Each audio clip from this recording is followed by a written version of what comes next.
준호야, 이건 절대 열어보면 안 돼. 정말 죽을 것 같이 힘들 때만 열어봐. 알았지? 엄마의 마지막 말. 그로부터 1년이 지난 지금 영하 10도의 염전에서 9살 준호는 떨리는 손으로 그 복주머니를 꺼내 들었습니다. 고열로 신음하는 쌍둥이 여동생 준이. 얼어붙은 손과 발, 굶주림과 추위. 지금이 엄마가 말한 그때인가? 사연 시작 전 구독과 좋아요를 눌러주시고 어디서 듣고 계신지 댓글 남겨주시면 그곳으로 행운이 가득 깃들기를 바라겠습니다. 제1장 지옥 같은 염전. 전라남도 신안군의 한 외딴 염전. 영하 10도를 오르내리는 한겨울이었지만 이곳에서는 계절 따위 의미가 없었습니다. 9살 쌍둥이 남매 오빠 준호와 여동생 준이는 오늘도 새벽 5시부터 일을 시작했습니다. 둘은 같은 날 태어난 쌍둥이였지만 준호가 5분 먼저 나왔기에 오빠가 되었습니다. 손은 동상으로 갈라져 피가 배어 나왔고 발은 헌 고무신 속에서 꽁꽁 얼어붙어 감각조차 없었습니다. 염전 주인 김철수의 고함 소리가 차가운 공기를 갈랐습니다. 준호는 쌍둥이 여동생의 손을 꼭 잡으며 계속 일했습니다. 소금을 긁어 모으고 자루에 담고 창고로 나르는 일. 9살 쌍둥이의 체력으로는 감당할 수 없는 무게였지만 멈추는 순간 매질이 기다리고 있었습니다. 준이는 오빠보다 더 힘들어했습니다. 같은 나이였지만 체구가 작은 여자아이였고 작은 손으로는 갈퀴조차 제대로 들 수 없었습니다. 그럼에도 멈추면 안 됐습니다. 멈추면 저녁밥이 없었습니다. 준호는 여동생의 목까지 하려고 애썼습니다. 쌍둥이로 태어나 한 번도 떨어진 적 없는 동생을 자신이 지켜야 한다고 생각했습니다. 점심시간. 염전 주인 아내가 마루 끝에 내려놓은 것은 김치도 없는 찬밥 한 공기뿐이었습니다. 준호는 자신의 몫을 덜어 준이에게 넘겨주었습니다. 쌍둥이 여동생이 오빠를 올려다보며 걱정스러운 눈빛을 보냈지만 준호는 괜찮다는 듯 웃어 보였습니다. 사실 준호는 새벽부터 지금까지 밥 한 공기도 제대로 먹지 못했습니다. 어제도 그제도 마찬가지였습니다. 오빠의 배는 늘 비어 있었지만 쌍둥이 동생만큼은 조금이라도 더 먹이고 싶었습니다. 엄마가 돌아가시기 전 말씀하셨습니다. 준호야, 너는 오빠야. 5분이지만 먼저 나왔잖니. 준이를 꼭 지켜줘야 해. 준호는 그 약속을 지키고 있었습니다. 오후 3시. 갑자기 매서운 바람이 불어왔습니다. 체감 온도는 영하 15도 아래로 떨어졌고 준이는 감기 기운이 있는지 기침을 하기 시작했습니다. 염전 주인이 다가와 준이를 향해 욕설을 퍼부었습니다. 준호는 재빨리 쌍둥이 여동생을 자신의 등 뒤로 숨기고 자신이 대신 준이 목까지 일하겠다고 말했습니다. 염전 주인은 코웃음을 치며 돌아섰습니다. 준호는 2배로 무거운 소금 자루를 어깨에 메고 비틀거렸습니다. 손에서는 피가 흘렀고 무릎이 꺾일 것 같았지만 이를 악물었습니다. 뒤에서 쌍둥이 여동생이 눈물을 흘리며 지켜보고 있다는 것을 알았지만 돌아볼 수 없었습니다. 돌아보면 자신도 울 것 같았기 때문입니다. 저녁 7시. 겨울이라 해가 일찍 졌지만 일은 끝나지 않았습니다. 창고 정리, 도구 닦기, 염전 주변 청소까지 마치고 쌍둥이 남매가 헛간 같은 방으로 돌아온 것은 밤 9시가 넘어서였습니다. 방이라고 부르기도 민망한 공간. 시멘트 바닥에 얇은 이불 한 장이 전부였고 깨진 창문으로는 차가운 바람이 그대로 들어왔습니다. 난방 같은 것은 처음부터 없었습니다. 준호는 준이를 이불 속에 넣고 자신의 작은 몸으로 쌍둥이 여동생을 감쌌습니다. 태어날 때부터 함께였던 둘. 엄마 뱃속에서도 함께였고 세상에 나와서도 한 번도 떨어진 적 없었습니다. 준이의 몸은 떨리고 있었습니다. 배고픔인지 추위인지 아니면 둘 다인지 알 수 없었습니다. 준호는 여동생의 귓가에 작게 속삭였습니다. 엄마가 곧 데리러 올 거라고. 물론 거짓말이었습니다. 엄마는 이미 1년 전에 돌아가셨습니다. 쌍둥이를 낳고 9년간 혼자 키우다가 병으로 세상을 떠났습니다. 그날 밤 준이는 고열로 온몸을 떨었습니다. 준호가 쌍둥이 여동생의 이마를 만져보니 뜨겁게 달아올라 있었습니다. 준호는 문을 두드리며 염전 주인 부부를 불렀지만 옆방에서는 코 고는 소리만 들렸습니다. 준호는 다시 여동생 곁으로 돌아와 더 꽉 껴안았습니다. 눈물이 흘러내렸지만 닦을 수도 없었습니다. 쌍둥이 동생을 안은 팔을 놓을 수 없었기 때문입니다. 그때 구석에 놓인 작은 보따리가 눈에 들어왔습니다. 엄마가 돌아가시기 직전 준호의 손에 쥐어준 복주머니였습니다.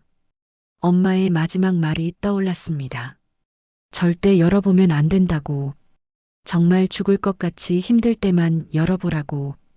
준호는 떨리는 손으로 복주머니를 꺼냈습니다. 빨간 천으로 된 작은 주머니. 엄마의 체온이 아직도 남아있는 것만 같았습니다. 준호는 고열로 신음하는 쌍둥이 여동생을 바라봤습니다.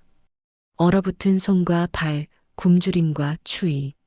태어날 때부터 함께한 동생이 죽을지도 모른다는 공포가 엄습했습니다. 이것보다 더 힘든 때가 또 있을까? 준호는 조심스럽게 복주머니의 매듭을 풀었습니다. 안에는 작은 쪽지 하나가 들어 있었습니다. 낡고 구겨진 메모지에 볼펜으로 휘갈겨 쓴 글씨. 서울특별시 성북동 178-23. 그게 전부였습니다. 주소 하나뿐. 준호는 쪽지를 뒤집어 봤지만 다른 내용은 없었습니다. 하지만 한 가지는 확신할 수 있었습니다. 엄마가 마지막으로 남긴 것이라면 분명 이유가 있을 거라고. 가장 힘들 때 열어보라고 했다면 이곳에 답이 있을 거라고. 준호는 쌍둥이 여동생을 조심스럽게 깨웠습니다. 준이는 열이 높았지만 오빠의 진지한 표정을 보고 눈을 떴습니다. 준호가 여동생에게 말했습니다. 여기서 나가자고, 서울이라는 곳으로 가자고. 엄마가 길을 알려줬다고. 준이는 오빠가 보여준 쪽지를 바라봤습니다. 9살 아이는 글을 읽을 수 없었지만 쌍둥이 오빠를 믿었습니다. 엄마 뱃속에서부터 함께였고 세상에 나와서도 단 하루도 떨어진 적 없는 오빠. 오빠가 하는 말이라면 무조건 믿었습니다. 준이가 작은 목소리로 물었습니다. 거기 가면 따뜻할지, 배불리 먹을 수 있을지. 준호는 고개를 끄덕였습니다. 엄마가 거짓말쟁이였던 적이 없다고. 엄마가 쌍둥이인 우리를 위해 남긴 거니까 분명히 희망이 있을 거라고. 새벽 2시. 염전 주인 부부가 깊이 잠든 시각. 준호는 조심스럽게 방문을 열었습니다. 낡은 문이 삐걱 소리를 냈지만 다행히 아무도 깨지 않았습니다. 준호는 준이의 손을 꼭 잡았습니다. 두 남매는 캄캄한 염전을 빠져나갔습니다. 차가운 겨울바람이 얼굴을 때렸지만 준호는 멈추지 않았습니다. 뒤를 돌아보니 지옥 같았던 염전이 점점 멀어지고 있었습니다. 준이가 오빠를 올려다봤습니다. 준호는 주머니 속 쪽지를 꼭 쥐며 고개를 끄덕였습니다. 엄마가 알려준 길이 있으니 괜찮을 거라고. 새벽의 어둠 속으로 쌍둥이 남매의 작은 그림자가 사라졌습니다. 그들이 가야 할 길은 아득히 멀었습니다. 서울이 어디인지, 얼마나 걸리는지, 어떻게 가야 하는지조차 몰랐습니다. 하지만 준호는 알고 있었습니다. 이대로 있으면 죽는다는 것을. 엄마가 쌍둥이인 자신들을 위해 남긴 마지막 선물에는 분명 이유가 있을 거라는 것을. 차가운 겨울바람 속에서도 준호의 손은 따뜻했습니다. 태어날 때부터 함께한 쌍둥이 여동생의 작고 차가운 손을 꼭 잡고 있었기 때문입니다. 얼어붙은 길 위를 걷는 쌍둥이 남매의 발걸음은 느렸지만 멈추지 않았습니다. 엄마가 남긴 주소를 향해, 희망이 있을지도 모를 그곳을 향해 쌍둥이는 겨울밤을 걸어갔습니다. 제2장 엄마의 마지막 선물. 준호는 쪽지를 손에 쥐고 10년 전 엄마의 이야기를 떠올렸습니다. 엄마가 살아계실 때 들려준 이야기. 제주도 여행에서 만난 한 남자. 마이너스. 10년 전 봄, 엄마 수지는 친구들과 제주도로 여행을 갔습니다. 올레길을 걷던 중 길을 잃었고 그때 한 젊은 남성이 다가와 길을 안내해 줬습니다. 깔끔한 인상에 따뜻한 미소를 가진 남자. 그는 서울에서 온 사업가라고 했습니다. 우연히 같은 게스트하우스에 묵게 되었고 저녁 식사를 함께 했습니다. 바닷가에 앉아 밤하늘의 별을 보며 이야기를 나눴습니다. 짧았지만 강렬한 감정이 싹텄고 하룻밤의 인연으로 이어졌습니다. 마이너스. 다음 날 아침 남자는 급한 일로 먼저 떠나야 한다고 했습니다. 수지는 연락처를 물었지만 남자는 미안하다는 말만 남겼습니다. 다만 명함 대신 메모지에 자신의 집 주소만 적어줬습니다. 서울특별시 성북동 178-23. 그리고 말했습니다. 정말 필요하면 이곳으로 찾아오라고. 한 달 후 수지는 임신 사실을 알았습니다. 그것도 쌍둥이였습니다. 수지는 그 주소를 찾아가려 했지만 용기가 나지 않았습니다. 하룻밤의 인연으로 생긴 아이들, 그에게 짐이 될까 두려웠습니다. 결국 혼자 아이들을 낳기로 결심했습니다. 준호와 준이가 태어났고 수지는 혼자 두 아이를 키웠습니다. 힘들었지만 행복했습니다. 그러나 병이 찾아왔고 치료비도 없었습니다. 죽음을 앞둔 수지는 준호에게 복주머니를 건네며 말했습니다. 정말 힘들 때만 열어보라고. 그 안에는 아빠를 찾을 수 있는 마지막 단서가 있다고. 엄마가 죽은 후 이모가 나타났습니다. 처음에는 돌봐주는 척했지만 곧 아이들을 짐으로 여겼습니다. 그리고 염전 주인에게 돈을 받고 남매를 팔아넘겼습니다. 그렇게 1년이 지났습니다. 준호는 쪽지를 다시 바라봤습니다. 서울특별시 성북동 178-23. 엄마가 말한 그 남자. 준호와 준이의 아빠. 이 주소는 그를 찾을 수 있는 유일한 단서였습니다. 준호는 여동생을 꼭 안으며 다짐했습니다. 반드시 그곳에 도착하겠다고. 제3장 위험한 탈출. 새벽 2시 30분. 두 남매는 염전을 벗어나 어둠 속을 걸었습니다. 준이는 열이 있었지만 오빠의 손을 꼭 잡고 따라갔습니다. 발걸음은 느렸고 추위는 뼛속까지 파고들었습니다. 하지만 멈출 수 없었습니다. 30분쯤 걸었을까? 뒤에서 차 소리가 들렸습니다. 준호는 뒤를 돌아봤고 심장이 철렁 내려앉았습니다. 염전 주인의 낡은 트럭이 헤드라이트를 켜고 다가오고 있었습니다. 저기다. 저 새끼들이다. 김철수의 고함 소리가 어둠을 찢었습니다. 준호는 준이의 손을 더 세게 잡고 뛰기 시작했습니다. 오빠 나 못 뛰어. 조금만 더. 하지만 6살 여자아이의 다리로는 한계가 있었습니다. 준이는 비틀거렸고 기침을 하며 넘어질 뻔했습니다. 준호가 재빨리 여동생을 업었습니다.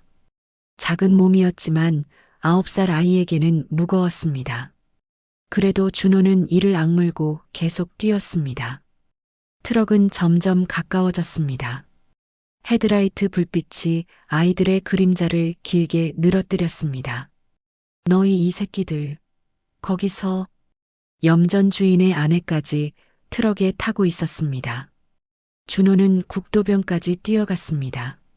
숨이 턱까지 차올랐고 다리는 풀릴 것 같았습니다. 트럭이 바로 뒤까지 따라붙었습니다. 급정거 소리와 함께 김철수가 차에서 내렸습니다. 이 도둑놈의 새끼들, 누가 도망가라고 했어. 김철수가 준호의 팔을 낚아챘습니다. 준호는 있는 힘껏 버둥거렸지만 어른의 힘을 당해낼 수 없었습니다. 준이는 오빠 등에서 떨어져 바닥에 주저앉으며 울음을 터뜨렸습니다. 그때였습니다. 반대편 차선에서 대형 화물 트럭 한 대가 천천히 멈춰섰습니다. 50대 중반의 남자가 운전석에서 내렸습니다. 박진수 씨, 20년 경력의 화물 기사였습니다. 거기 뭐 하시는 겁니까? 박진수의 목소리는 낮고 침착했습니다. 김철수는 당황한 표정으로 돌아봤습니다. 아, 이게 우리 집 애들이 가출을 해가지고. 가출이요? 한겨울 새벽에 저렇게 떨면서요? 박진수는 준호와 준이를 바라봤습니다. 두 아이의 얼굴은 공포로 일그러져 있었고 온몸은 남루한 옷차림의 동상으로 얼룩져 있었습니다. 박진수는 20년간 전국을 다니며 온갖 일을 봐왔습니다. 그리고 지금 눈앞의 상황이 정상이 아니라는 것을 한눈에 알아챘습니다. 애들, 이리 와봐. 박진수가 손짓했습니다. 준호는 망설이다가 준이의 손을 잡고 박진수 쪽으로 다가갔습니다. 김철수가 소리쳤습니다. 아, 거기서 이 아저씨 남의 집 일에 왜 끼어들어요? 남의 집 일이라고요? 아이들 표정 좀 보세요. 저게 정상입니까? 박진수는 두 아이를 자신의 뒤로 숨겼습니다. 애들아, 무서우면 트럭에 타 있어. 준호는 고개를 끄덕이고 준이를 이끌고 화물차 조수석으로 올라갔습니다. 김철수는 다가오려 했지만 박진수가 가로막았습니다. 아저씨, 비키시오. 내 조카들이란 말이야. 조카라고요? 그럼 왜 겨울에 저렇게 헐벗고 있습니까? 손발은 왜 저렇게 얼어터졌고요? 박진수의 목소리에는 분노가 섞여 있었습니다. 염전주인 아내가 차에서 내려가세 했습니다. 여보, 저 사람한테 설명해봤자 소용없어요. 그냥 경찰 불러요. 그러시죠. 경찰 부르시죠. 박진수가 먼저 핸드폰을 꺼냈습니다. 김철수 부부는 당황했습니다. 경찰이 오면 염전의 아동 노동 착취가 드러날 것이었습니다. 아니, 뭐 경찰까지 부를 것 없고. 왜요? 아까는 부르자고 하셨잖아요. 잠시 침묵이 흘렀습니다. 김철수는 이를 갈며 중얼거렸습니다. 좋아, 됐어. 데려가시든가. 어차피 밥값도 안 나오는 애들이야. 그렇게 말하고는 아내와 함께 트럭에 올라타 떠났습니다. 박진수는 한숨을 쉬며 화물차로 돌아왔습니다. 조수석에는 두 아이가 서로 껴안은 채 떨고 있었습니다. 괜찮아. 이제 안 무서워. 아저씨가 지켜줄게. 박진수는 히터를 최대로 틀고 뒷좌석에 있던 담요를 꺼내 아이들에게 덮어줬습니다. 배고프지? 준호와 준이는 고개를 끄덕였습니다. 박진수는 조금 전 휴게소에서 산 김밥과 따뜻한 우유를 천천히 먹어. 체하면 안 되니까. 두 아이는 눈물을 흘리며 김밥을 먹었습니다. 이렇게 따뜻하고 맛있는 음식을 먹은 것이 얼마만인지 기억도 나지 않았습니다. 박진수는 그런 아이들을 바라보며 가슴이 먹먹했습니다. 너희들 이름이 뭐니? 준호요. 그리고 얘는 제 동생 준이에요. 어디로 가려고 했어? 준호는 잠시 망설이다가 쪽지를 꺼내 보였습니다. 여기요. 서울 성북동이요. 박진수는 쪽지를 받아봤습니다. 서울특별시 성북동 178-23. 거기 누가 있는데? 저희 아빠가 있을 것 같아요. 엄마가 그렇게 말씀하셨어요. 박진수는 아이들의 사연을 더 캐묻지 않았습니다. 다만 한 가지는 확실했습니다. 이 아이들을 다시 그 염전으로 보낼 수는 없다는 것. 알았어. 아저씨가 서울까지는 못 데려다 주지만 가까운 도시까지는 태워줄게. 준호와 준이는 고개를 숙여 인사했습니다. 감사합니다. 박진수는 시동을 걸고 출발했습니다. 화물차는 어둠 속을 가르며 북쪽으로 향했습니다. 준이는 따뜻한 히터 바람을 맞으며 스르르 잠에 빠져들었습니다. 준호도 피곤했지만 잠들 수 없었습니다. 창밖으로 점점 멀어지는 염전을 바라보며 생각했습니다. 이제 정말 끝난 거야. 우리는 이제 자유야. 새벽 5시 박진수는 목포 시내 버스터미널 앞에 차를 세웠습니다. 여기서 내려. 버스 타고 더 북쪽으로 가면 돼. 박진수는 지갑에서 5만 원을 꺼내 준호에게 쥐어줬습니다. 이걸로 버스표 사고 밥도 사 먹어. 알았지? 준호는 돈을 받으며 눈물을 글썽였습니다. 아저씨 정말 감사합니다. 평생 잊지 않을게요. 됐어. 아저씨도 너희 나이 때 딸이 있거든. 건강하게 잘 살아라. 박진수는 두 아이의 머리를 쓰다듬어 주고는 다시 화물차에 올랐습니다. 준호와 준이는 화물차가 사라질 때까지 손을 흔들었습니다. 그리고 버스터미널 안으로 들어갔습니다. 아직 갈 길은 멀었지만 희망이 보였습니다. 처음으로 만난 선한 사람. 세상에는 나쁜 사람만 있는 게 아니라는 것을 알게 된 순간이었습니다. 해시태그 제사장 천사들을 만나다. 목포 버스터미널. 준호는 매표소 앞에 서서 고민했습니다. 박진수 아저씨가 준 5만 원. 서울까지 가는 버스표가 얼마인지도 몰랐습니다. 아저씨, 서울 가는 버스표 얼마예요? 매표소 직원이 준호를 내려다봤습니다. 성인 3만 5천 원, 어린이 2만 5천 원인데 너 혼자 가니? 아니요, 동생이랑 같이요. 직원은 준이를 보고 잠시 망설였습니다. 두 아이의 차림새는 너무나 남루했습니다. 해진 옷, 얼어터진 손, 창백한 얼굴. 너희들 부모님은? 돌아가셨어요. 준호의 대답에 직원은 한숨을 쉬었습니다. 표값이 5만 원인데 너희 가진 돈이 그것밖에 없지? 준호는 고개를 끄덕였습니다. 직원은 잠시 생각하다가 표 2장을 끊어줬습니다.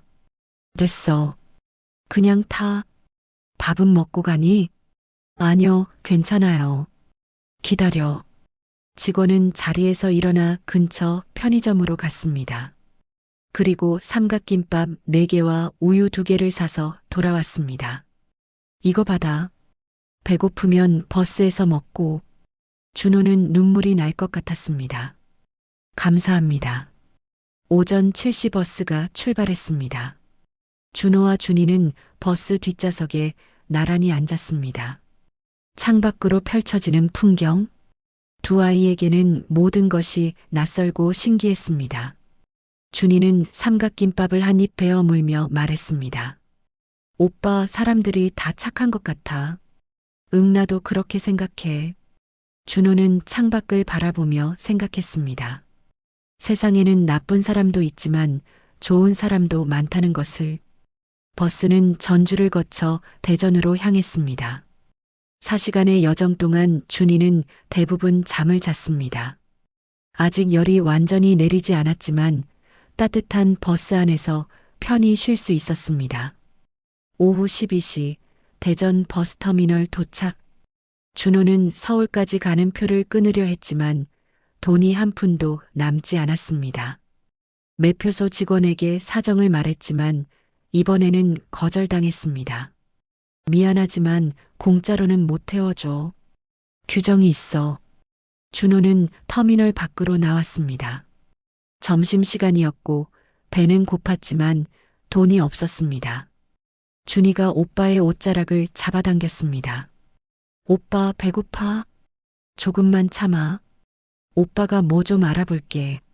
준호는 터미널 근처를 돌아다니며 일자리를 찾았습니다. 식당 앞에서 물어봤지만 9살 아이를 써줄 곳은 없었습니다. 1시간쯤 돌아다녔을까 한 작은 분식집 앞에 멈춰 섰습니다. 행복 분식이라는 간판. 가게 안에서는 50대 후반의 여성이 떡볶이를 끓이고 있었습니다. 준호는 용기를 내어 들어갔습니다. 저기요, 혹시 설거지라도 시켜주시면 안 될까요? 돈은 안 받아도 돼요. 밥만 좀. 주인 할머니는 준호를 위아래로 훑어봤습니다. 그리고 밖에서 기다리는 준이를 봤습니다. 너희 둘이 남매니? 네. 부모님은? 돌아가셨어요. 할머니는 한숨을 쉬며 말했습니다. 설거지는 됐고 일단 들어와서 앉아. 밥 먹여줄 테니까. 준호는 눈이 커졌습니다. 정말요? 그래. 어서 동생 데려와. 준호는 밖으로 나가 준이의 손을 잡고 들어왔습니다. 할머니는 두 아이에게 따끈한 라면과 김밥, 떡볶이를 내왔습니다. 천천히 먹어. 체하면 안 되니까. 두 아이는 눈물을 흘리며 음식을 먹었습니다. 할머니는 두 아이를 지켜보며 물었습니다. 너희 어디로 가는 길이니? 서울이요. 성북동에 가야 해요. 거기 누가 있는데? 아빠가 있을 것 같아요. 할머니는 고개를 끄덕였습니다. 그래. 밥 다 먹고 여기서 좀 쉬어. 저녁 때 내가 아는 목사님한테 연락해서 도와달라고 할게. 정말요? 감사합니다. 준호는 깊이 고개를 숙였습니다. 오후 시간 동안 두 아이는 분식집 한쪽 테이블에서 쉬었습니다. 할머니는 손님을 받으면서도 틈틈이 아이들에게 과자와 음료수를 가져다 줬습니다. 준이는 오랜만에 배불리 먹고 편히 쉬며 얼굴에 생기가 돌았습니다. 저녁 6시 할머니는 전화를 걸어 어디론가 이야기했습니다. 그리고 준호를 불렀습니다. 우리 교회 목사님이 너희 하룻밤 재워주신대. 내일 아침에 서울 가는 방법도 알아봐 주실 거야. 정말 감사합니다, 할머니. 할머니는 두 아이에게 저녁으로 비빔밥을 싸주고 택시비까지 쥐어줬습니다. 이걸로 교회가 주소는 여기 적어뒀어. 할머니, 저희 이 은혜 어떻게 갚아요? 됐어. 크면 나중에 어려운 사람 도와주면 되는 거야. 알았지? 두 아이는 택시를 타고 새소망교회로 향했습니다. 작은 동네 교회였지만 목사님 내외는 따뜻하게 맞아줬습니다. 어서 오너라. 씻고 옷부터 갈아입자. 목사님의 부인은 두 아이를 목욕시키고 깨끗한 옷을 입혔습니다. 그날 밤 준호와 준이는 교회 사택의 작은 방에서 잤습니다. 포근한 이불, 따뜻한 온돌. 준이는 오빠에게 속삭였습니다. 오빠, 이게 꿈은 아니지? 응, 꿈 아니야. 이제 정말 괜찮아질 거야. 다음 날 아침, 목사님은 아침 식사를 대접하고 서울행 고속버스 표 2장을 내밀었습니다. 이걸로 서울 가거라. 그리고 이 돈으로 밥 사 먹고. 목사님은 5만 원을 더 쥐어줬습니다. 준호는 무릎을 꿇고 절을 했습니다. 목사님, 정말 감사합니다. 나중에 꼭 갚을게요. 됐어. 하나님이 너희를 지켜주실 거야. 성북동 가서 아빠 꼭 만나거라. 오전 10시. 버스는 대전을 출발해 서울로 향했습니다. 이 시간 후 드디어 서울 고속버스 터미널에 도착했습니다. 준호는 쪽지를 꺼내 다시 한번 확인했습니다. 서울특별시 성북동 178-23. 하지만 문제가 있었습니다. 성북동이 어디인지 어떻게 가야 하는지 몰랐습니다. 준호는 터미널 안내소로 갔습니다. 저기요, 성북동은 어떻게 가요? 성북동? 거기 버스 타고 가려면 지하철 타고 가는 게 나을 것 같은데. 안내소 직원은 친절하게 길을 알려줬습니다. 지하철 3호선을 타고 안국역에서 내린 뒤 버스로 갈아타면 된다고. 준호는 메모를 하고 준이의 손을 잡고 지하철역으로 향했습니다. 생전 처음 타는 지하철. 복잡한 사람들, 빠르게 지나가는 역들. 모든 것이 신기하고 낯설었습니다. 하지만 준호는 안내방송을 집중해서 듣고 안국역에서 무사히 내렸습니다. 버스 정류장에서 마을버스를 기다렸습니다. 1시간쯤 걸려 드디어 성북동에 도착했습니다. 조용한 주택가, 크고 작은 집들이 늘어서 있었습니다. 준호는 지나가는 사람에게 물었습니다. 저기요, 178-23번지가 어디예요? 거기, 저 위쪽으로 쭉 올라가면 나와. 큰 대문 있는지. 두 아이는 언덕길을 올라갔습니다. 숨이 찼지만 이제 거의 다 왔다는 생각에 힘이 났습니다. 10분쯤 걸었을까? 앞에 커다란 대문이 보였습니다. 문패를 확인했습니다. 성북동 178-23. 준호의 심장이 빠르게 뛰었습니다. 여기야, 준이야. 우리 드디어 도착했어. 해시태그 제호장 할아버지의 집 수정본. 거대한 대문 앞에 선 두 남매. 높은 담장과 철문, CCTV가 곳곳에 설치되어 있었습니다. 준호는 떨리는 손으로 벨을 눌렀습니다. 따르릉, 따르릉. 초인종 소리가 울려 퍼졌지만 한참 동안 아무런 반응이 없었습니다. 준호는 다시 한번 벨을 눌렀습니다. 잠시 후 인터폰에서 날카로운 목소리가 들렸습니다. 누구십니까? 저기요. 저는 준호라고 하는데요. 혹시 여기 10년 전쯤에. 준호는 목이 메어 말을 잇지 못했습니다. 어떻게 설명해야 할지 몰랐습니다. 준이는 오빠 뒤에서 대문을 올려다보며 작게 떨고 있었습니다. 여기는 강일성 회장님 댁입니다. 무슨 일이십니까? 저희 엄마가 10년 전에 제주도에서 만난 분이 이 주소를 줬다고. 인터폰 너머로 한숨소리가 들렸습니다. 죄송하지만 돌아가 주시기 바랍니다. 제발요. 저희 엄마가 돌아가시기 전에 이 주소를 남기셨어요. 정말이에요. 준호의 목소리는 절박했습니다. 하지만 인터폰은 그대로 꺼졌습니다. 딸깍. 차가운 침묵만이 남았습니다. 준호는 벨을 다시 눌렀지만 이번에는 아무런 반응이 없었습니다. 준이가 오빠의 옷자락을 잡으며 작은 목소리로 물었습니다.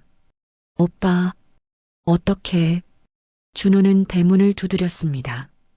쿵, 쿵, 쿵. 여기 좀 열어주세요. 제발요.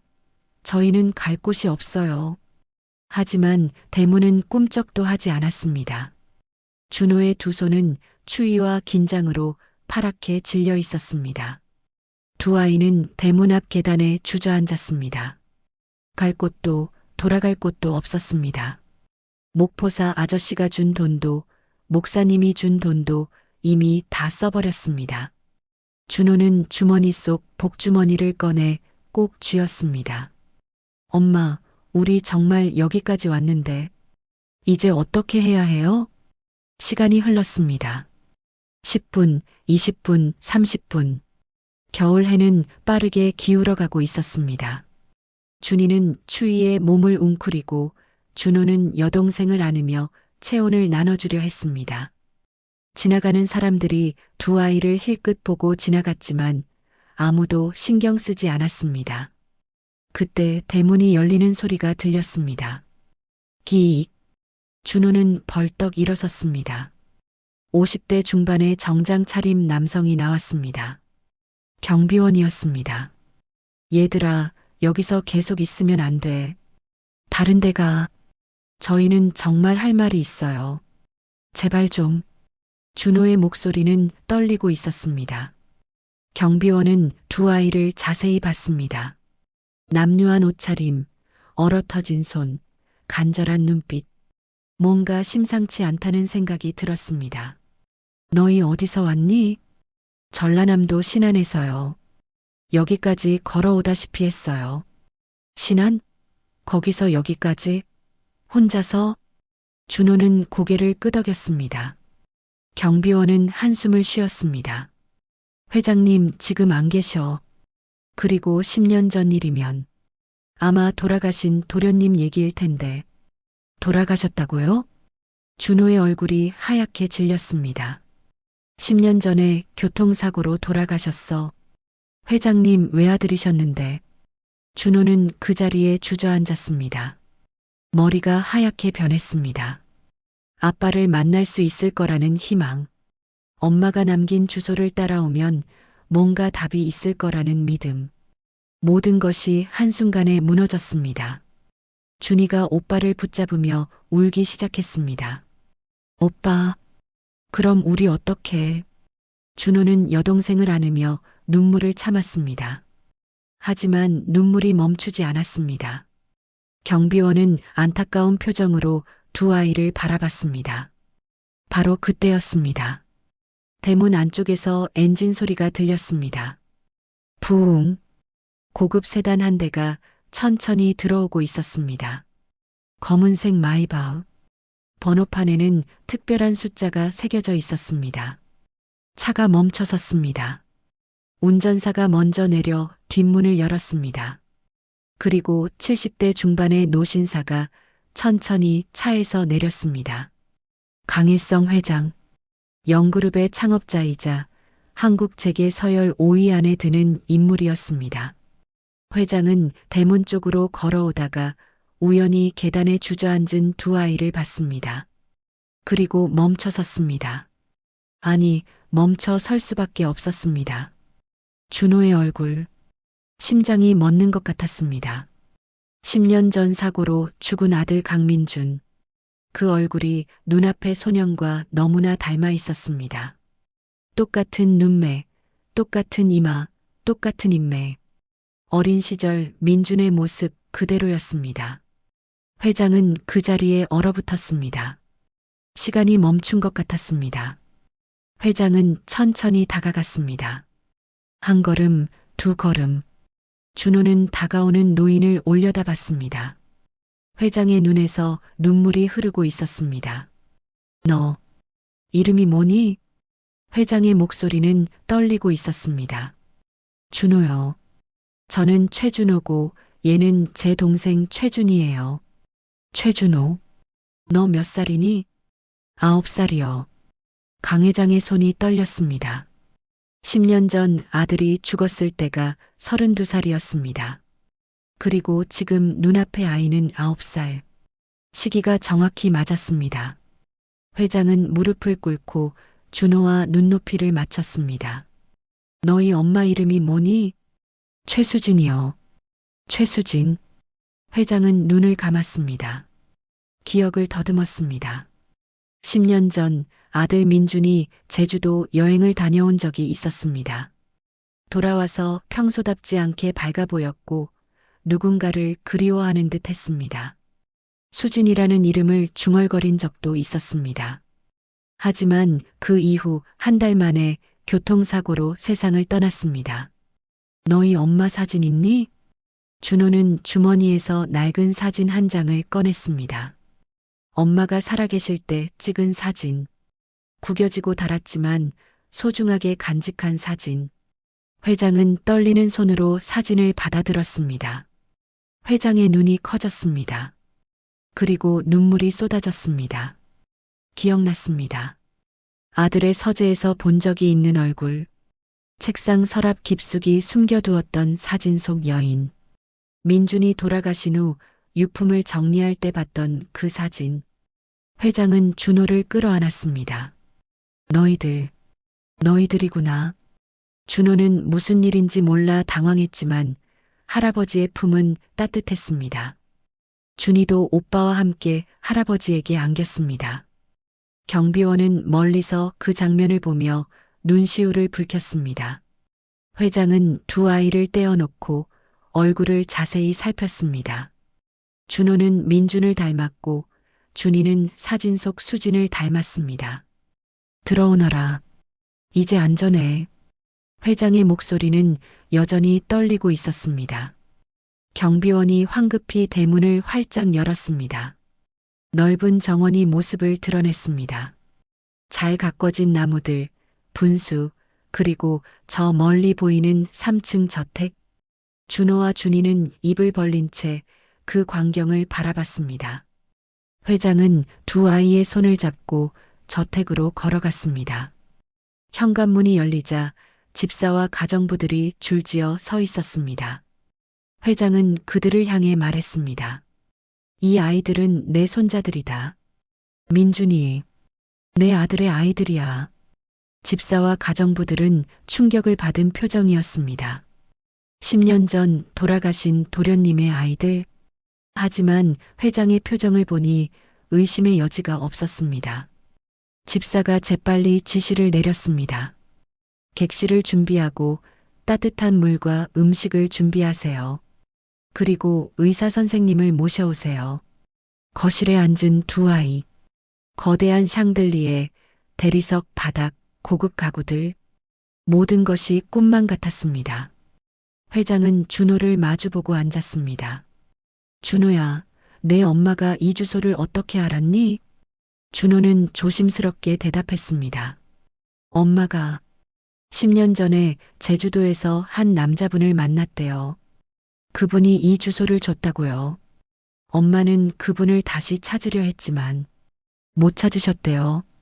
그래서 돌아가시기 전에 이 주소를 저한테 주셨어요. 회장은 고개를 끄덕였습니다. 그 남자가 내 아들 민준이다. 너희 아빠야. 10년 전에 교통사고로 세상을 떠났어. 준호는 눈물을 흘렸습니다. 그럼 저희 아빠는 이미. 그래. 하지만 민준이가 너희를 남겼구나. 내게 손자들을 남겼어.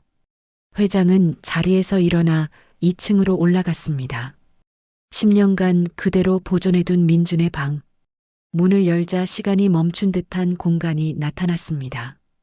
책상, 침대, 책장, 모든 것이 10년 전 그대로였습니다. 회장은 책상 서랍을 열었습니다. 깊숙이 숨겨져 있던 작은 상자. 그 안에는 제주도에서 찍은 사진들이 들어 있었습니다. 민준과 한 여인이 바닷가에서 웃고 있는 모습, 해변을 걷는 모습, 석양을 바라보는 뒷모습. 회장은 그 사진 중 하나를 들고 거실로 내려왔습니다. 준호에게 사진을 보여줬습니다. 이 사람이 내 엄마지? 준호는 사진을 보고 눈이 커졌습니다. 네, 우리 엄마예요. 옆에 있는 남자는 회장님을 닮았지만 훨씬 젊었습니다. 회장은 눈물을 흘리며 말했습니다. 민준아, 내가 이런 선물을 남겼구나. 아빠한테 이렇게 소중한 아이들을. 준호와 준이도 눈물을 흘렸습니다. 10년 전 만난 엄마와 아빠. 하룻밤의 인연이 자신들을 만들었고 이제 그 인연이 다시 이어지고 있었습니다. 준호야, 준이야. 내일 우리 병원에 가자. 유전자 검사를 해야 해. 공식적으로 확인하는 거야. 유전자 검사요?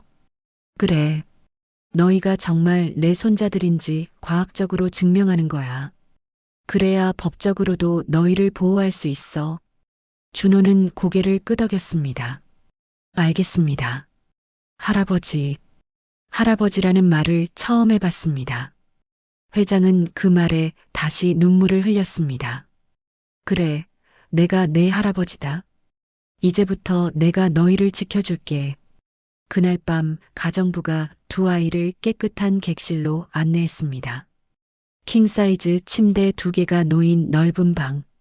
큰 창문으로는 서울 야경이 내려다 보였습니다. 욕실에는 따뜻한 물이 준비되어 있었고 새 옷과 수건이 놓여 있었습니다. 준호와 준이는 오랜만에 따뜻한 물로 목욕을 했습니다. 1년간 쌓인 때와 고통이 씻겨 내려가는 것 같았습니다. 깨끗한 잠옷을 입고 침대에 누웠습니다. 부드러운 침대, 따뜻한 이불, 폭신한 베개. 준이는 침대에서 폴짝폴짝 뛰며 말했습니다. 오빠, 이거 구름 위에 누운 것 같아. 그러게, 너무 좋다. 준호도 처음으로 편안한 미소를 지었습니다. 준이가 침대에 누우며 물었습니다. 오빠, 이게 꿈은 아니지? 응, 꿈 아니야. 진짜로? 진짜로. 이제 정말 괜찮을 거야. 준이는 스르르 잠에 빠져들었습니다. 1년 만에 처음으로 평화로운 잠이었습니다. 준호는 창밖을 바라보며 주머니 속 복주머니를 꺼냈습니다. 빨간 천으로 만든 작은 주머니. 엄마, 우리 해냈어요. 엄마가 알려준 곳에 왔어요. 그리고 할아버지를 만났어요. 이제 우리 괜찮을 것 같아요. 엄마 고마워요. 준호는 복주머니를 가슴에 안고 잠들었습니다. 한편 강 회장은 서재에 앉아 아들의 사진을 바라보고 있었습니다. 민준아, 너 정말 대단한 아이들을 남겼구나. 아빠가 꼭 잘 키울게. 내가 못다한 사랑을 아빠가 대신 줄게. 회장은 사진을 가슴에 안았습니다. 10년간의 슬픔과 외로움. 하지만 이제 희망이 생겼습니다. 다음 날 아침 일찍 회장은 두 아이를 데리고 서울 대병원으로 갔습니다. VIP 진료실. 의사는 강 회장과 준호, 준이의 DNA 샘플을 채취했습니다. 면봉으로 입 안쪽을 가볍게 긁는 간단한 절차였습니다. 결과는 3일 후에 나옵니다. 회장님, 서둘러 주시게. 이 아이들이 정말 내 손자들인지 빨리 확인하고 싶소. 알겠습니다. 의사는 샘플을 조심스럽게 봉투에 넣고 검사실로 보냈습니다. 3일간 두 아이는 저택에서 지냈습니다. 처음으로 제대로 된 식사를 했습니다. 아침에는 따뜻한 미역국과 밥, 반찬들. 점심에는 스테이크와 샐러드. 저녁에는 준이가 좋아하는 떡볶이와 치킨. 의사가 집으로 와서 두 아이를 진찰했습니다. 준이의 감기는 항생제로 치료되었고 준호의 동상도 연고와 치료를 받았습니다. 영양 상태를 확인한 의사는 심각하다는 표정을 지었습니다. 오랜 기간 영양실조 상태였습니다. 앞으로 영양제와 함께 균형 잡힌 식사가 필요합니다. 새 옷도 준비되었습니다. 백화점에서 아동복 매니저가 직접 와서 두 아이의 사이즈를 재고 옷을 준비했습니다. 겨울 패딩, 니트, 바지, 속옷, 양말까지. 준이는 예쁜 원피스를 입고 거울 앞에서 빙글빙글 돌았습니다. 오빠, 나 공주 같지? 준호도 깔끔한 셔츠와 니트를 입고 미소 지었습니다. 제육장 진실과 응징.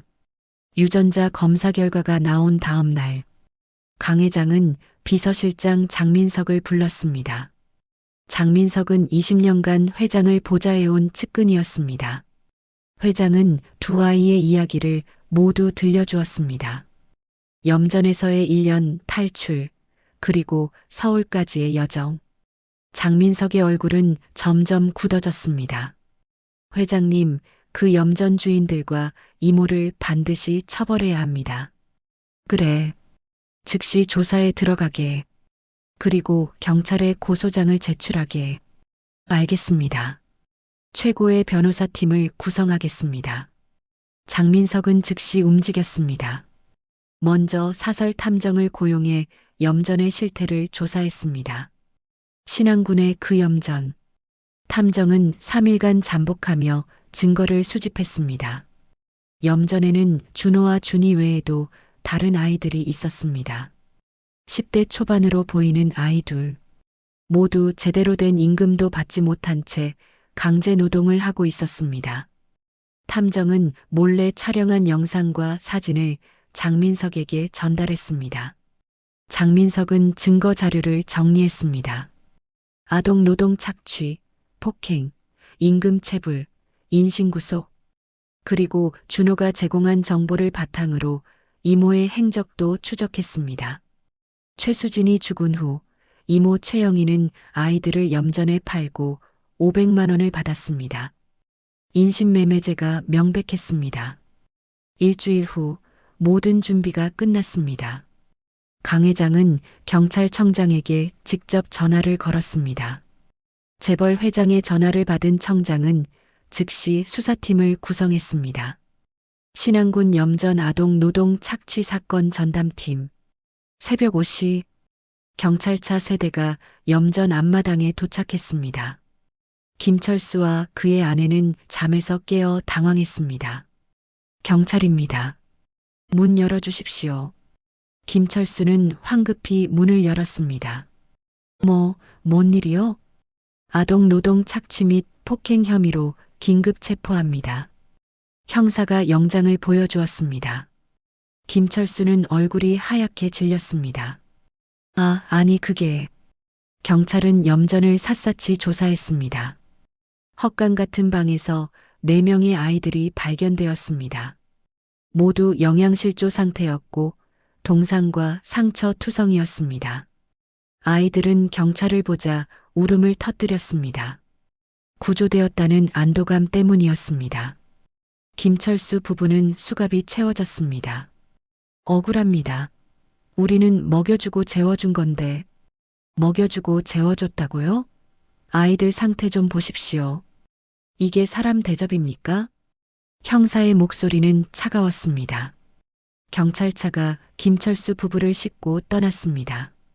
나머지 경찰들은 아이들을 보호하며 병원으로 이송했습니다. 염전은 폐쇄 조치되었습니다. 현장에는 경찰 통제선이 쳐졌습니다. 같은 시각 서울. 최영희는 관악구의 한 다세대 주택에 살고 있었습니다. 아침 7시 초인종이 울렸습니다. 누구세요? 경찰입니다. 최영희는 당황했습니다. 문을 열자 형사 2명이 서 있었습니다. 최영희 씨 맞으십니까? 네. 무슨 일이신지. 인신매매 혐의로 긴급 체포합니다. 최영희는 얼굴이 하얗게 질렸습니다. 인신매매요? 제가 언제? 2년 전 조카인 최준호, 최준이를 염전에 팔아넘긴 혐의입니다. 그건 제가 키울 형편이 안 돼서. 변명은 조사실에서 하십시오. 최영희에게도 수갑이 채워졌습니다.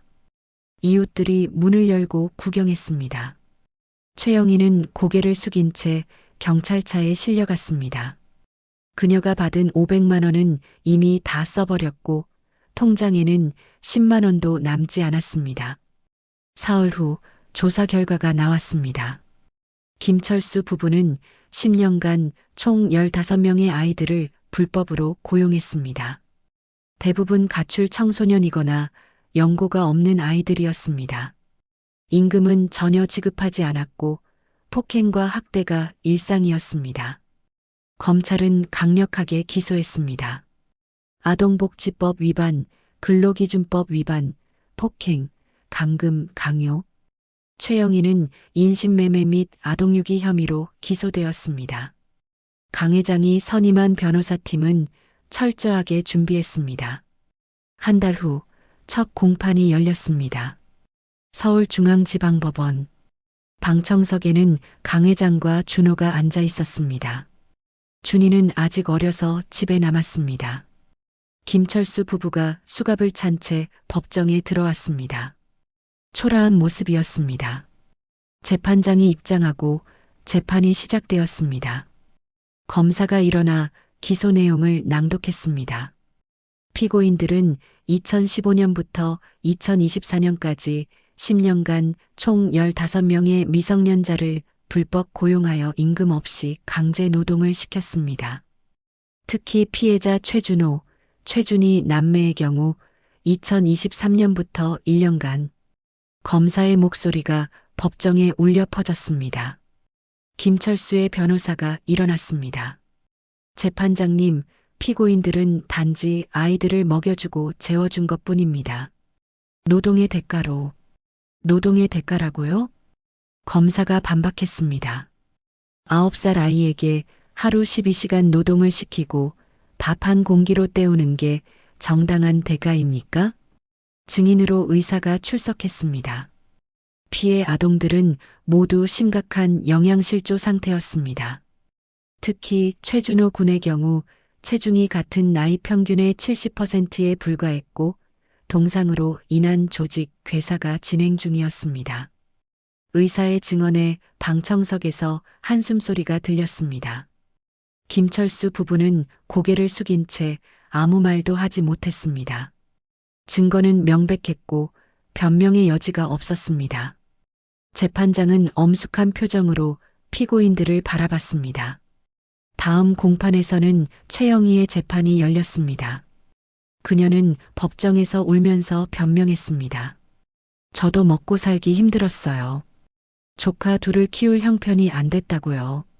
하지만 검사는 냉정했습니다. 피고인은 피해자들의 친모가 사망한 직후 단 일주일 만에 아이들을 팔아넘겼습니다. 그리고 받은 500만 원으로 해외여행을 다녀왔습니다. 이것이 먹고 살기 힘든 사람의 행동입니까? 최영희는 할 말을 잃었습니다. 통장 내역이 증거로 제출되었고 해외여행 사진까지 공개되었습니다. 한 달 후 선고 공판이 열렸습니다. 재판장이 판결문을 낭독했습니다. 피고인 김철수, 피고인 김영숙은 10년간 15명의 미성년자를 불법 고용하고 임금을 착취했으며 폭행과 학대를 일삼았습니다. 이는 명백한 아동복지법 위반이며 인권 침해입니다. 따라서 피고인 김철수에게 징역 7년을 선고합니다. 피고인 김영숙에게 징역 5년을 선고합니다. 쿵! 판사봉이 내려쳤습니다. 김철수 부부는 그 자리에서 주저앉았습니다. 이어서 최영희의 선고가 있었습니다. 피고인 최영희는 친조카 2명을 금전을 받고 팔아넘긴 인신매매범입니다. 아동의 안전과 복지를 책임져야 할 보호자가 오히려 아동을 착취의 대상으로 전락시켰습니다. 피고인 최영희에게 징역 4년을 선고합니다. 최영희도 무너졌습니다. 법정 밖에서 준호는 강 회장의 손을 꼭 잡았습니다. 할아버지, 이제 정말 끝난 건가요? 그래, 이제 끝났어. 나쁜 사람들은 모두 벌을 받았어. 준호는 안도의 한숨을 쉬었습니다. 집으로 돌아와 준이에게 결과를 말해주었습니다. 준이야, 염전 아저씨들이랑 이모가 모두 감옥에 갔어. 정말? 그럼 우리 이제 안전한 거야? 응, 이제 안전해. 아무도 우리를 괴롭힐 수 없어. 준이는 환하게 웃었습니다. 강 회장은 서재에서 판결문을 다시 읽었습니다. 징역 7년, 5년, 4년. 충분하지는 않았지만 그래도 정의가 실현되었습니다. 회장은 민준의 사진을 바라보며 중얼거렸습니다. 민준아, 내 아이들은 이제 안전해. 아빠가 지켜줬어. 그날 밤 준호는 일기를 썼습니다. 강 회장이 선물한 새 노트에 오늘 나쁜 사람들이 모두 벌을 받았다. 염전 아저씨는 7년, 이모는 4년 감옥에 간다. 이제 우리는 정말 안전하다. 엄마가 남긴 복주머니 덕분에 우리가 구조되었어요. 그리고 나쁜 사람들도 벌을 받았어요. 엄마 고마워요. 제7장 새로운 가족. 판결이 난 지 한 달이 지났습니다. 준호와 준이는 강 회장의 집에서 완전히 적응하기 시작했습니다. 아침마다 가정부 이모가 따뜻한 아침을 준비했습니다. 계란 후라이, 베이컨, 토스트, 우유, 과일. 영양사가 짠 식단으로 매일 균형 잡힌 식사를 했습니다. 준호의 체중은 3kg 증가했고 얼굴에 혈색이 돌았습니다. 준이는 5kg나 쪘고 뺨이 통통해졌습니다. 의사는 만족스러운 표정으로 6개월 안에 정상 체중으로 회복될 것이라고 말했습니다. 강 회장은 최고의 가정교사를 고용했습니다. 서울대 출신의 젊은 교사 2명이 국어, 수학, 영어, 과학을 가르쳤습니다. 준호는 똑똑했습니다. 한글을 빠르게 익혔고 책 읽기를 좋아했습니다. 준이도 그림 그리기와 노래 부르기를 좋아했습니다. 석 달 후 강 회장은 두 아이를 성북구의 명문 국제학교에 입학시켰습니다. 준호는 4학년에, 준이는 1학년에 배정되었습니다. 처음에는 낯설었지만 선생님들은 친절했고 친구들도 생겼습니다. 준호는 민수라는 밝은 아이와 친구가 되었고 준이는 서연이와 친구가 되었습니다. 방과 후 강 회장이 두 아이를 데리러 왔습니다. 학교 어땠니? 재밌었어요. 친구도 사귀었어요. 준이가 신나서 말했습니다. 집으로 돌아와 저녁 식사를 했습니다. 이제 회장은 혼자 먹지 않았습니다. 아이들과 함께 먹는 것이 즐거웠습니다. 식사 후 강 회장은 두 아이를 서재로 불렀습니다. 책장에는 수천 권의 책이 꽂혀 있었습니다. 여기 있는 책들은 모두 할아버지랑 너희 아빠가 읽던 책들이야. 준호는 어린 왕자를 꺼내 들었습니다.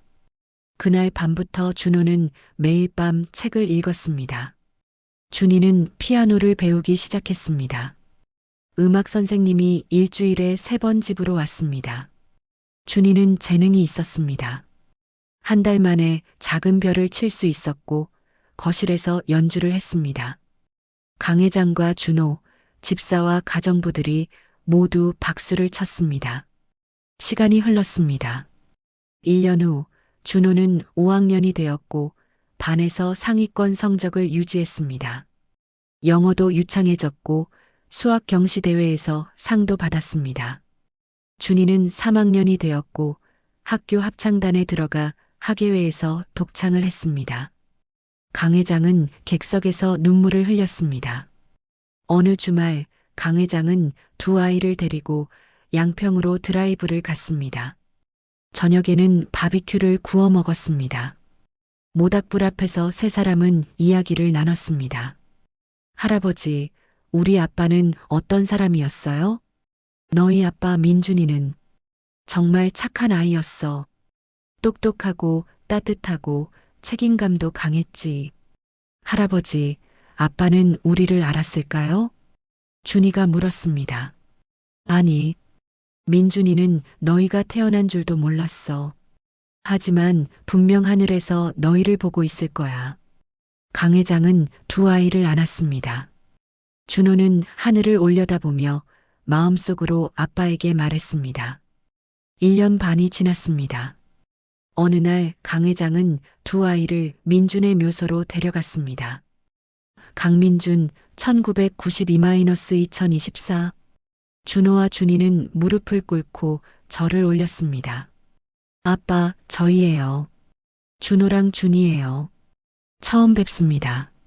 아빠, 저희 할아버지 만나서 정말 행복해요. 학교도 다니고 친구들도 사귀었어요. 강 회장도 묘비 앞에 무릎을 꿇었습니다. 민준아, 내 아이들 정말 훌륭하게 자라고 있어. 아빠가 책임지고 잘 키울게. 3년이 지났습니다. 준호는 13살 중학교 1학년이 되었고 키도 170cm가 넘었습니다. 준이는 10살 초등학교 5학년이 되었고 피아노 콩쿠르에서 금상을 받았습니다. 어느 일요일 아침 세 사람은 북악산 둘레길로 산책을 나갔습니다. 산책로 중간 벤치에 앉아 서울 전경을 바라봤습니다. 준호는 복주머니를 주머니에서 꺼냈습니다. 할아버지, 이거 있었으면 우리 할아버지 못 만났을 거예요. 그래, 내 엄마가 정말 대단한 분이셨어. 준이가 할아버지 옆에 바짝 붙어 앉았습니다.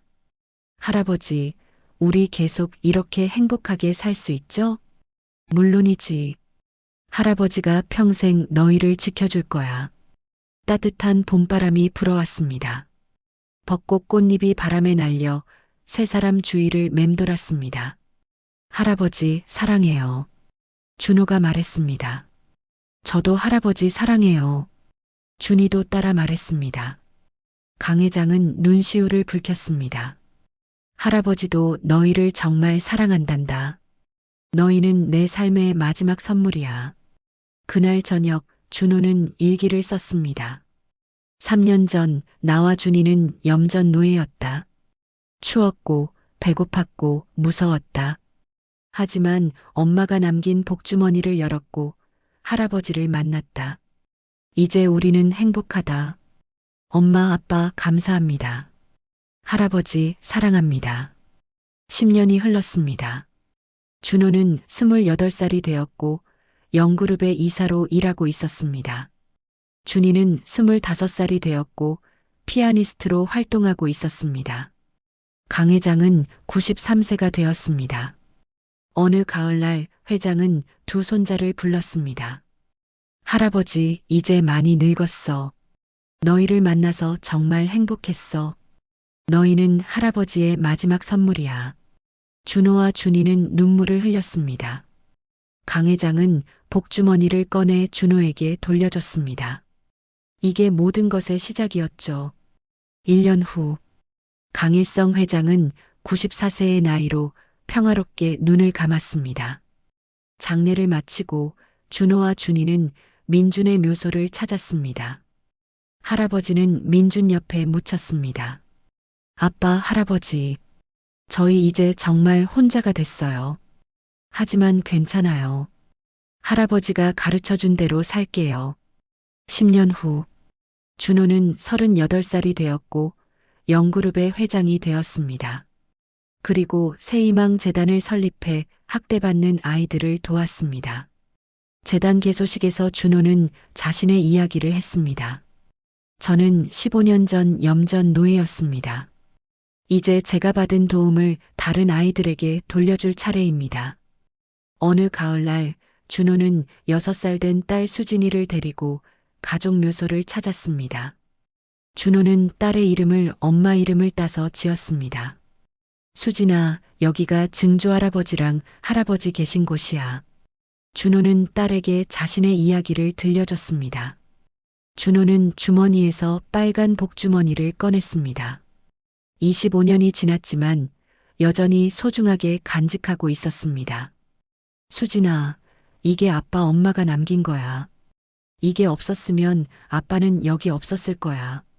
그날 저녁 준호는 서재에 앉아 창밖을 바라봤습니다. 25년 전 9살 쌍둥이 남매가 처음 이 도시에 왔을 때가 떠올랐습니다. 추웠고 무서웠고 막막했습니다. 하지만 포기하지 않았습니다.